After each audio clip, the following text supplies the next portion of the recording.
আজকের খাবার মিষ্টি আলু ভর্তা, সাথে আছে এই ডাউল। আর ডাউলের সাথে কিন্তু আলু ভর্তা খুব বেশি মানায়। আসসালামু আলাইকুম, ওয়েলকাম ব্যাক টু মাই আমার ব্লগস। আর আজকের ব্লগটা অফিস থেকে আসার সময় শ্যুট করতেছিলাম। তো আজকে ছিল রোববারে অফিস ছুটি হইলো। তো 8:30টায় ছুটি হয়েছে। তো 8টায় ছুটি হওয়ার পর বন্ধুদের সাথে আড্ডা মাড্ডা দিতে দিতে মূলত 8:30 বেজে গেছে। তো আসার সময় মিষ্টি আলু নিয়ে আইসি 1 কেজি 30 টাকা দিয়ে। তো 1 কেজি থেকে 2টা মিষ্টি আলু নিয়ে নিছি। আর এই 2টা মিষ্টি আলুর তো পরে একটা রাইখে দিছি, আরেকটা লয়ে যায় এটা চুলাপারে দিয়ে সিদ্ধ করে নিছি। মিষ্টি আলু সিদ্ধ করার উদ্দেশ্য হলো আজকে মিষ্টি আলু দিয়ে ভর্তা বানায় খামু। আর মিষ্টি আলু দিয়ে ভর্তা বানালে বেশি একটা জাল লাগতো না, তার কারণে মিষ্টি আলু নিছি। তো মিষ্টি আলু দিয়ে ভর্তা বানানোর জন্য লাগবে মরিচ। তো লাল লাল মরিচ মানে শুকনা মরিচ আমি বাজ্যা নিতেছি।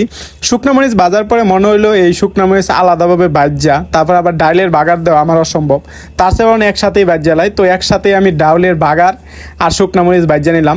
তারপরে এই ডাউলের বাগারটা ডাউলে দিয়ে দিলাম। দেন ফর ডাউলও রান্না করতেছি আজকে। ডাউলের সাথে কিন্তু এই আলু ভর্তা খুব বেশি টেস্ট হয়। তো ডাউল যখন বাগার দিয়েছিলাম তখন তো আমার মানে আত্মা সাত করতেছিল। তো এই আর কি অবস্থা। তো এদিক দিয়ে ডাউলও শেষ, ডাউল নিয়ে আর রুমে আইসে পড়ছি। তারপর একটা পেঁয়াজ কাটতে নিতে হইব। মূলত আজকে কাঁচা পেঁয়াজ দিব ভর্তার মধ্যে। যদিও কাঁচা পেঁয়াজ দিলে পরের দিন দুপুরবেলা আমি ভাত খাইতে পারি না, কারণ ভর্তা নষ্ট হয়ে যা। কিন্তু কিছু করার নেই, আজকে কাঁচা পেঁয়াজ দিয়ে ভর্তা বানাবো। তো এদিক দিয়ে আলুগুলা সিল্লা নিতেছিলাম। আলুগুলা এদিক দিয়ে সিলা শেষ হয়ে গেলে তারপর ভর্তাটা মাখামু। এদিক দিয়ে আমার আলু সিলা শেষ হয়ে গেছে। এবার 2টা আলু নেওয়ার পর নিয়ে নিছি এখানে লাল লাল মরিচ, 3টা মরিচ ছিল এখানে। তো এখানে তারপর লবণ দিয়ে নিছি।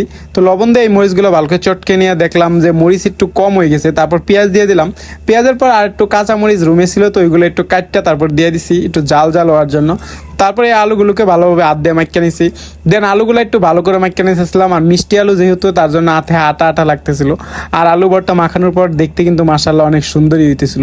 তো আলু ভর্তা আসলে দেখতে খুব বেশি সুন্দর হইতেছিল। তারপর আমার তো ছিল না, মানে সয়াবিন তেল দিয়ে দিলাম। যেহেতু সরিষার তেল রুমে নাই, তো আর কিছু প্যারা নাই, যেটা আছে ওটাই দিয়ে দিই। তো দেওয়া দেওয়ার পরে এটা আমার ফাইনাল লুক ভর্তা। তো কেমন হয়েছে আপনারা কমেন্টস করে জানান। ভর্তার একটু সৌন্দর্য দেখার জন্য তারপরে একটা মরিচ দিয়ে একটু ডিজাইন করে নিলাম। তো এটা ছিল আমার আজকের ভর্তা। তো কেমন হয়েছে ভর্তাটা একটু কমেন্টস করে জানাবেন। তো এবার আমি ভাত খাওয়ার পালা। এদিক দিয়ে ভর্তা আর এদিক দিয়ে ভাত বেড়ে নিছি। এবার একটু ভর্তা নিয়ে নিবো। ভর্তা দিয়ে প্রথমে ভাত একটু ভালো করে খাইমু, কারণ আলু ভর্তা দিয়ে ভাত কিন্তু খুব বেশি টেস্ট হয়। আর আজকে তো আলাদা একটা আলু ভর্তা, আর সাথে নিয়ে নিছি ডাউল। তো এখন খাবার পালা। আজকের খাবারটা দেখতে কিন্তু খুবই সুন্দর হয়েছে। তো খাইতে কতটা ইয়াম্মি হয় খাওয়ার পর আপনাদের রিভিউ দিই। প্রথমে মাইকা আলু ভর্তা দিয়ে ভাত মাইকা বিসমিল্লাহ বলে এক লঙ্কা মুখে দিছিলাম। তো এটা খাবার অনেক টেস্ট ছিল। তো কিছুক্ষণ খাইলাম। খাওয়া দাওয়ার পরে ভাবলাম না, এখন একটু আলু ভর্তা দিয়ে খাওয়া হয়েছে, আলু ভর্তা আর ডাল একসাথে খাওয়া যাক। তারপর ডাল নিয়ে নিলাম। ডাল আলু ভর্তা একসাথে মিক্সার করে যখন মুখে দিতেছিলাম, মানে একদম খাঁটি বাঙালিয়ান খাবার। তো এটাই ছিল আমার আজকের ভিডিও। কেমন লাগলো সেটা জানাবেন। যদি ভিডিওটি ভালো লাগে অবশ্যই লাইক কমেন্ট শেয়ার করে আমার পাশে থাকবেন এবং বেশি বেশি সাপোর্ট করবেন। Tata, bye bye.